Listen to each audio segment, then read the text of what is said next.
It's a bright sunny day here in the state of Minnesota, coming to you from Highway 32, just a few miles north of Rolog, Minnesota, home of the Minnesota Steam Threshers reunion. You'll probably see it as I pass by it here. It'll be on the left-hand side of your screen. Want to talk today a little bit about this whole secession thing. Now, if you haven't heard, there are a number of states that have petitions out to secede from the Union. Obviously, in response to this election that we've had, with, of course, President Obama being reelected, these people are, I'm assuming, a bit on the upset side. And along with that, I want to address this, too. We all know the country's really divided. We saw it in the election. But I think there's another split that people aren't picking up on. And there is a split right now in the Republican Party, a split amongst conservatives. Well, there always has been, but it's becoming a much deeper gap than it has been in the past.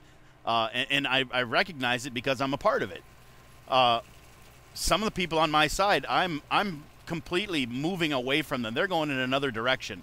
In a couple different directions, actually. It's more than a split. It's more like fractured in many different directions, and I don't really know what's going to come out of this. So I can only speak to what I'm seeing, and this whole secession thing has kind of brought that more into the forefront of my mind. Now, a number of these states have quite a few petitions, or quite a few signatures, I should say, to the petitions, and my first question is, what does this mean? What are you thinking? You're going to see these states are going to. You really think this is going to happen? Obviously not. To me, it seems more like a way to make a point. So, is that what you guys are thinking? You people who are behind this whole secession thing, making a point. This is how you choose to do it. Now, I try to look at everything, whether it's political, just at life in general. When there's a point of view somebody takes it, and especially if I disagree with it, I try to go look at it from exactly the opposite side. Now, let's say, for instance, Romney got elected, okay? And let's say we have a bunch of people upset about the fact that Obama didn't make it, and they decide to start a petition to secede from the Union. Could you imagine the exact same calls that would be, the stuff I've been seeing on Facebook and on the internet about deport these people and blah, blah, blah, okay? You'd see the exact same thing coming from the other side. So when you see stuff like that and you realize it doesn't work either way, that ought to tell you right there that there's something wrong with it. There's something not right. If both sides would do it depending on who the winner is, that means that it's probably BS.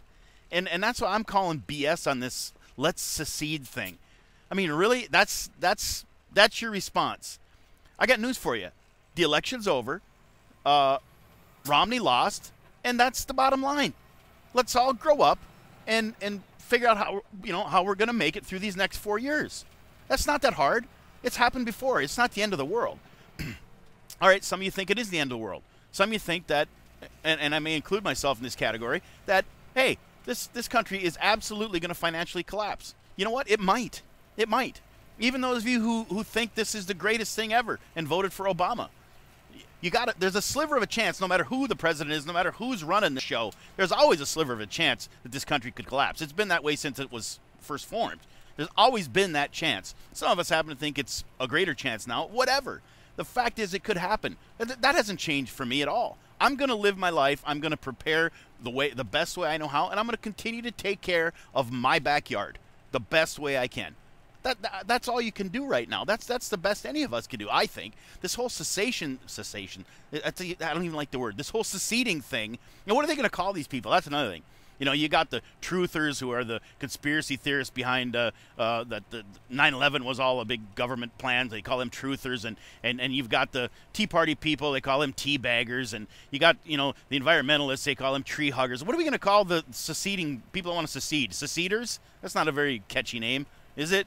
There'll be a name coming out for them eventually, because there's a lot of them. And the stuff I see on Facebook in these posts about seceding from the Union is so, man, some of you people on my side, you need to get educated. Number one, you need to learn how to spell. Number two, you need to learn grammar. Hey, I failed English twice, okay? But I still have decent grammar.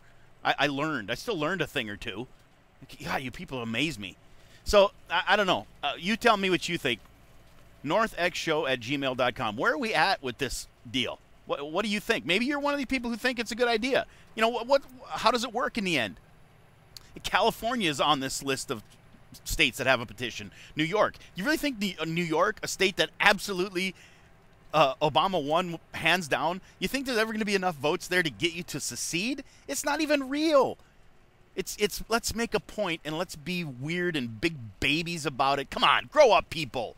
Let's get off of this. Let's get to work. Let's get to the business of running our lives the best way we can in a small way. That's where it all starts. Not and cry. If it's one thing I hate, it's people that cry after they lose. And you're not going to hear me sit here and cry because Romney and Ryan didn't get the job done. Face it. That's the bottom line. NorthXshow@gmail.com. All right. Thanks, everybody. Appreciate you listening. And by the way, always and forever check out the Northern Exposure Show this Saturday night at 9 o'clock. If you haven't heard, if we can meet my expectation in the Ustream room as far as viewers go, the very next show, the next Saturday, I will be doing in complete 100% drag. Dressed as a woman a la Uncle Milty, if you're old enough like me to understand even who that is. That's what I'll be doing. With some added bonuses if we meet a few other goals during the show when I'm dressed in drag. So you're going to want to check that out. So if you don't know how to figure out how to watch the show, make sure you send me an email or message me on Facebook, and I'll tell you how you can watch it this Saturday at 9 o'clock Central Time on Ustream. All right, that's it. Enough plugging for one day. Thanks for listening.